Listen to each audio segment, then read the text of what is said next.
the statue. So the main point to consider here is that if lights go out for Europe during winter, then the downside of that will be industrial cutbacks and shutdowns, which will result in unemployment, high inflation, and possibly a global recession. And believe me, the situation in Europe will be very similar to a country that has been sanctioned, because the ultimate goal of any sanction is to create an economic crisis. And whenever there is an economic crisis, you can see it in history and you can also see it anywhere in the world. There has been regime change.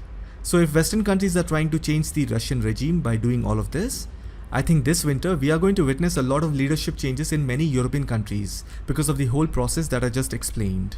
And by the way, Boris Johnson resigned on 7th July, and now Italian Prime Minister Mario Draghi has chosen to resign.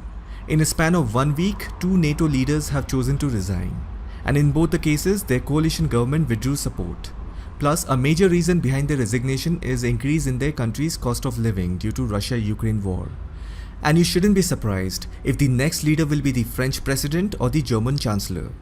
After all, who all are supplying weapons to Ukraine on American government's order? Here is a list of countries supplying weapons to Ukraine.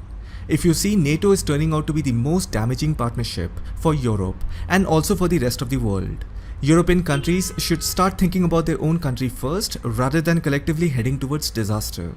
Zelensky has sold his country to United States, and the US has been using Ukraine for several years to create tensions with Russia. And now Zelensky is using his own people as shield to protect himself. Every day thousands of Ukrainians are dying just because he refuses to give up his job. And everyone knows that Zelensky is being paid heavily. And if you remember, he even made illegal for Ukrainian men to leave the country together with their families, and they must stay in Ukraine to die for Zelensky. And then the Western propaganda is making people think that Zelensky is a hero. What Ukrainians, I mean sensible Ukrainians, should do is ask Zelensky to stop or remove him. Russia has already signed an order to give Ukrainians Russian citizenship. Go for it, save your culture, enjoy your life, earn whatever you want to. The world economy is soon going to shift eastward. The Western charm is going to slowly fade away. And then now Ukraine is more concerned about legalizing same-sex marriage in the middle of war. Really? Just look at the level of wokeness. More than survival, they are more concerned about these stuffs. So you see, this is the kind of things that is happening.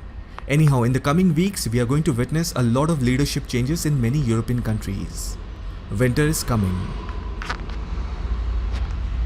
Wow.